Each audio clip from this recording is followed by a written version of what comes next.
Welcome everyone to the third round of the 2011 DTM Offline Championship on Grand Prix 4. I am Dr. your commentator for this round, and welcome to Istanbul for round 3. Round 2, of course, last race was at Brno in Czech Republic. Unfortunately, I did not do the commentary for that one because the race, as you saw, was over an hour long, and the action was just absolutely amazing. But unfortunately, I just didn't have time to do that race, so we are here for round 3. The winner of race 2, of course, was won by was won by Levente Dorbos. First race being won by Victor Ibobo. Will there be a different winner this time out here in Istanbul, or will we have the same winner? So Victor Ibobo so far on the DTM has actually had a successful time and is going to be looking forward to possibly getting back into the top tiers soon, as he obviously has a test drive at Red Bull currently in the 2011 OC. We're here at Istanbul for the third round, so we are now going to head on to the grid for the race. So on pole position, Levente Dorbos, followed by Andrea Federi in second, Victor Bobo third, followed by Julius Anderson in fourth, Etienne/Dog Jones in fifth, with Thomas Lovers sixth, Jordan Maturin in seventh place, with Eli Bright in eighth, Owen Griffiths ninth, followed by Ryan Cooper, the brother of Waves, in 10th, Marcus Sachi in 11th, followed by Zolga in 12th. 13th place is Hakim Sam, followed by Diego Martinez in 14th, Rick Yan in 15th, followed by Finley Strachan 16th, Arlo Jones in 17th, followed by Alexander Zemsik in 18th, Kelly Bryce in 19th, Cameron Anderson in 20th, and at the back of the grid we have Azul Zafri and Luca Farina. That is the grid for Istanbul. As we are now on the grid for the race, 32 laps here around Istanbul. Dorbos on pole position, Federi second. Who is going to get the jump into turn 1? The lights are about to come on for the third race of the season. Dorbos on pole, Federi second. Who is going to get the win in this race? The lights are now coming on. We now have 3 lights, 4 lights, and finally, we have 5 lights. A little bit delayed there. The lights came a bit slower than I expected. It's a long hold. A very, very long hold. And finally we're underway here in Istanbul, Turkey. And it looks like Dorbos has got a good start. Is he going to beat Federi coming into turn 1? It's going to be very, very close in this movement in the middle of the pack. And Levente Dorbos is going to take first into turn 1. I believe is Zaboba going to try and get second, or is he going to stay in third? And Dorbos has managed to get first place. Federi just behind second, Ibobo in third, Anderson in fourth place. And he's trying to get on the inside of Ibobo, but he's not going to be able to do it. Maturin in 5th, Jones in 6th, Lovers already dropped down to 7th behind Jones. And as we go around the corner of the cars going through, it looks like they've all avoided contact. There's Ryan Cooper dropped a couple of places. There's Arlo Jones, Bryce, Zemsik at the back. There's Zafri, Anderson who's dropped a place, and Luca Farina at the back. But Dorbos currently has the lead at this moment in time. Federi in second. Third place is Ibobo as they come through down the back straight before they head into coming through turn 6. And now they head to turn 7 before the infamous treble right-hander for turn 8, as Dorbos currently in the lead as they come into the right-hander, with Federi just behind in second place. And is Dorbos going to get away? At the moment they're sticking right behind each other. There's no gaps at all. They're all one by one behind each other, apart from Farina, as you can see on the map, who's a little bit behind everyone else. But Dorbos coming round turn 8 for the first time. It's going to be interesting to see how many people go off of that turn. It's known to catch a lot of drivers out, but at the moment he keeps the lead as they come through 32 laps of this race, and already Dorbos is defending from Federi in second place as they come through turn 9 and through turn 10, and they head up down the back straight towards turn 11, or they head for 13, 14 and 15 as right they come. I apologise obviously if I'm struggling here. Unfortunately the game was quite slow in recording this race, but as they come through, Griffiths in 9th place, Sachi in 10th, Zolga right behind in 11th place, but Zolga's under pressure from Ryan Kuba in 12th as they come through. Kuba in the moment still holding on, but is there going to be any overtaking? It looks to be 3 wide coming into the final 3 corners of the track, and there's been a move made. Rick Yan in 14th place, Zolga down 13th. Kuba, I believe, has made the pass. It's still side by side as they come into turn 15. Kuba keeps 12th place, I should say, as they now finally complete 1 lap here at Istanbul. And at the moment, Levente Dorbos... Oh, Federi's got past Levente Dorbos. We haven't seen that. Unseen by the cameras, Federi has got past Dorbos and has taken the lead of the race. So obviously, while we were just happening, it must have been at the end, coming into turn 13. That's probably the main way that Dorbos got past. And now he's under pressure from Victor Ibobo from behind. Now here is Finley Strachan, who's trying to make a move, coming round into turn 10. And there's contact, and Strachan's got around. And there's a big concertina effect coming behind him, and he's going to have to drop back. It's been an absolute nightmare start to the season for Vinny Strachan. See, he dropped out of the F1OC after being pipped to the Renault seat by George Roque, and unfortunately for Strachan, it has not gone very well. As we look on board, he was coming on the inside of Zolga, and I mean, he tried to steer all the way, and I guess Zolga probably maybe didn't realise he was there, but nothing you do about that. And he got stuck behind by a few cars there by Zemsik, Jones, Bryce, Cameron Anderson, Zaffrey, Luca Farina, all of them involved. There's contact. There was contact there between. I think it was Bright that was involved in that, but he seems to have got away with it. But he's dropped actually a position, I believe. And he was trying to get 7th place of Lovers, and he made contact. He went right into the back of him. Lovers got away with it, and then thought a fantastic move by. I couldn't quite see who that was, unfortunately. He just went off the screen. And now Ibobo is trying to get past Dorbos for 2nd place. There's almost contact because Federer has managed to get away up front. And as they come through, Ibobo just defending now 3rd place from Anderson behind. Is he going to make? And is he going to make a stick, Anderson? Yes, he does. Anderson makes it through into 3rd place. What a move by the German driver, and Victor Ibobo, who's looking to get 2nd place, has now lost a place almost immediately to him. And there's Arlo Jones, who's gone wide coming into turn 13. There's been obviously a bit of a collision here between Martinez. Looks like Zemsik was involved. Actually, Arlo Jones is involved. And oh my goodness me, gets absolutely pummeled from behind there, does Martinez, who just about avoids Arlo Jones. There was actually a bit of contact, but he just kept it on the track there. I think going into the front of Jones kept him on there. That was pretty poor driving there, as he gets hit off. As here is on board with Cameron Anderson, who goes wide a little bit coming into turn 7, and he goes wide over the grass once again, and he just about controls. That would have been a really quite stupid spin there from Cameron Anderson, but he gets away with it. As here his Lovers getting overtaken by Owen Griffiths for 7th place. Now Anderson is looking at Levente Dorbos Federer. He's not exactly been able to get away, so to speak.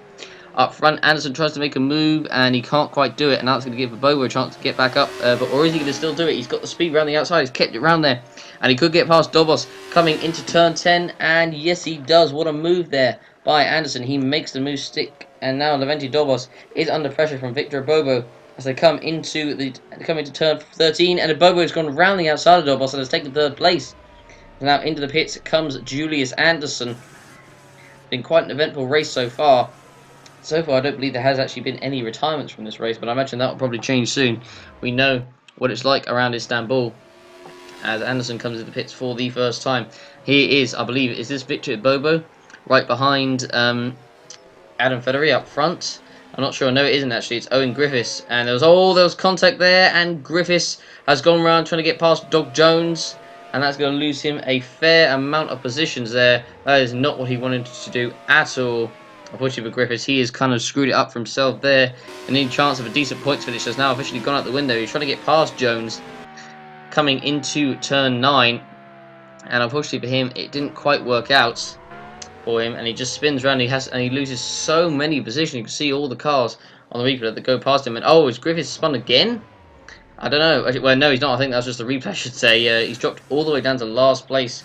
Absolute disaster there for Griffiths. No chance of a good points finish today has gone out of the window. Martinez in the pits here. His teammate Hakan Sam, who's still out on track. He's in last, unfortunately. Martinez, not been his weekend so far. So here comes Arlo Jones trying to make a move for 16th place coming into turn 13. And I don't think there was contact. I think they just about avoided contact. But there was contact there. And Anderson's gone round. And he's just, unfortunately, just gone right into the path of those 3 cars there. And oh my goodness me, what was Anderson thinking? So he made contact with Jones there. He almost goes over, and unfortunately the 3 cars behind him, he came, and he just, for some reason, he decided to speed up and just go right into the front of the car there. And then there was more contact behind, and oh my goodness me, that was poor driving there from Anderson. I imagine he will probably get a penalty for that, and that is 1 car that's out of the race. Griffiths was also involved, but he got away with any damage, it looks like, and it was Luca Farina, the one who was hit out of the race there, and he loses his right rear wheel, and unfortunately for Luca Farina, his poor weekend continues. Now Jordan Maturin comes to the pitch, but I imagine Julius Anderson will probably get a penalty for that.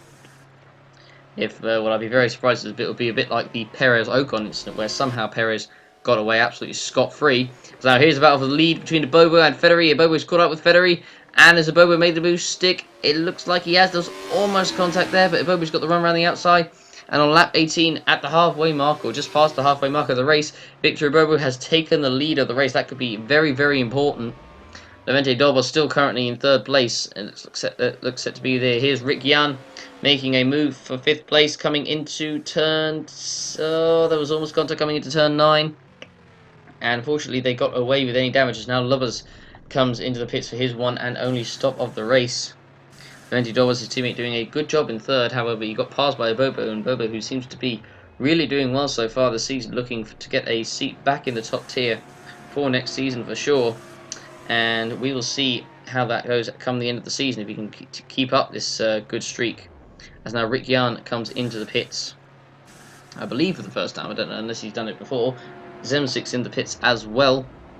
And let's see where he comes out. 5.6 second stop, quick stop for fuel and tyres. And now Anderson, who got involved in that crash with Farina. You can say karma has been served there, and he went into the back. It looks like a Finley Strachan.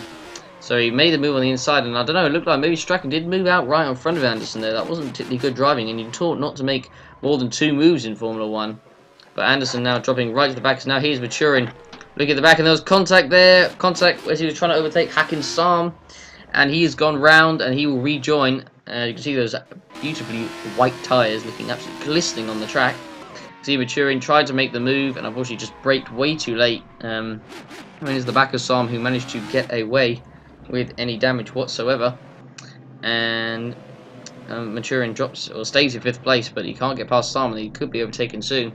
As now Levente Dobos comes into the pits for his first stop of the race. He's gone very, very long on these set of tyres.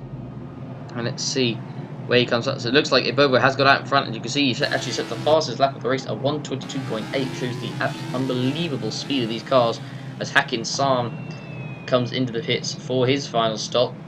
See where he will come out. So Dobos looks like will come in 3rd because Adam Ferry has comfortably got out ahead of him. So unless Dobos can make a whole lot of ground on the top 2 in the last 8 laps, it looks like Ibobo has got this win sewn up in the bag at the moment. We shall see. Hakim Sam comes in, and let's see where he comes out on track. It looks like he's unfortunately not going to be in the points.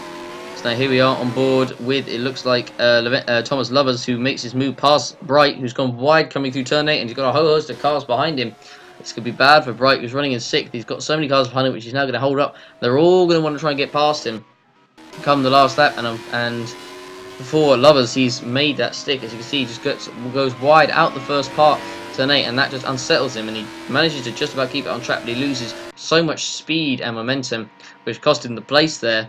And now that gives a chance for all the drivers behind to have a go, and now he could be overtaking him, and if he's not careful, Zafri's trying to make a move, but so is Rick Jan, and Zafri makes a move on the inside, and Rick Jan makes a move, and he made contact with Zafri, and he pushes him out wide, and Zafri, who thought he'd made the move stick, got a little tap there from Rick Jan, and that was unfortunate for Zafri. He thought he'd done the move, but Rick Jan has made complete advantage of that. Just gives him quite a shove and pushes him brutally wide there. Zafri only loses 1 place, but this is a battle for, of course, all the last points to 8th place in the points. Now here is Finley Strachan coming down the back straight, and you can see, there's smoke coming out the car, I think, and Finley Strachan, his nightmare start to the DTM OC continues, and unfortunately it looks like an engine has blown in that car, and unfortunately, obviously, there is the pits, but he probably won't go in there as it is 2 terminal, and he doesn't indeed, so that is going to be, he's tracking out the race, and kidding, Bryce is out the race as well. It looks like he's spun coming into turn 1. Was he hit by anybody? Looks like he might have been, so he loses control, and was he hit by anybody, or did he go into the wall? I'm not sure. He went into the, oh dear, that's poor driving there from Kelly and Bryce. He goes into the wall after spinning on his own. That kind of really compounds his misery right there. But here is your race leader, Victor Ibobo, on the last lap of the race, lap 32. He took the lead from Adam Federer around the first pit stop phase, and phase, I should say. And he has never looked back. He's got he's got now almost a 7-second lead. He's extending the gap at the moment in time. But Victor Ibobo, who took the victory in the first race of the season, is going to take the victory in the 3rd. And this is exactly what he will need if he wants to try and get back into the top tier. off 1-1, and Victor Boba comes down the front straight for the final time, and Victor Boba wins round 3 of the DTM OC. Congratulations to him, 45 minutes and 28 seconds.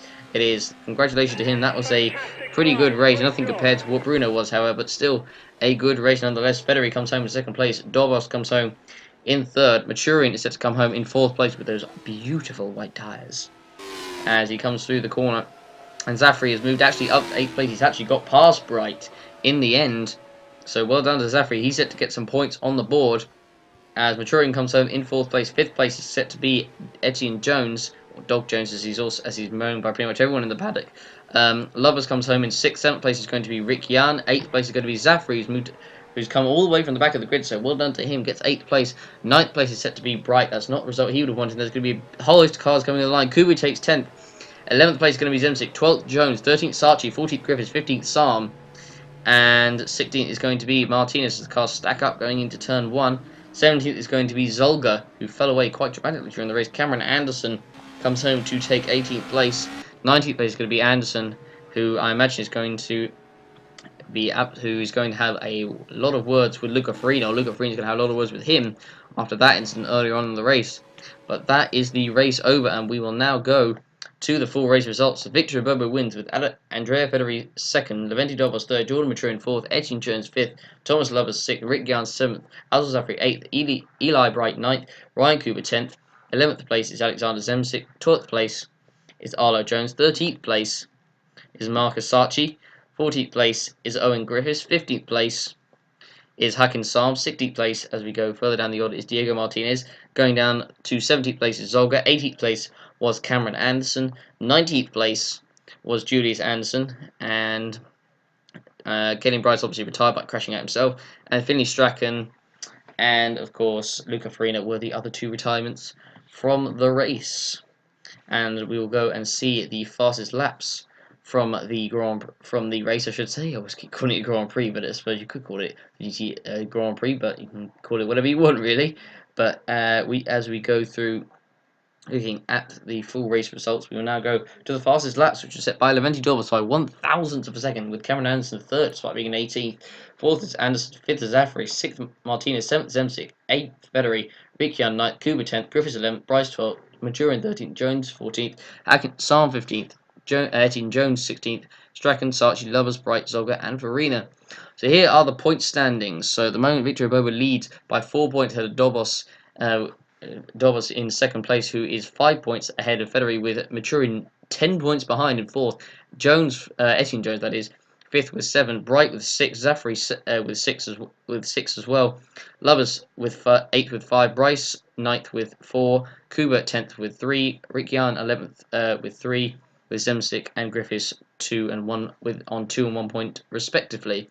With the following drivers not scoring any points: Julius Anderson, Diego Martinez, Bannet Zolga, Arlo Jones, Marcus Sarchi, Finley Strachan, Hackinson, Cameron Anderson, Luca Farina. So thank you very much for watching the highlights of the 3rd round of the season, guys. I hope you guys enjoyed, and we will see you for the 4th round of the season at the Circuit de Catalunya in Spain. Thank you very much for watching, and we will see you there. Bye.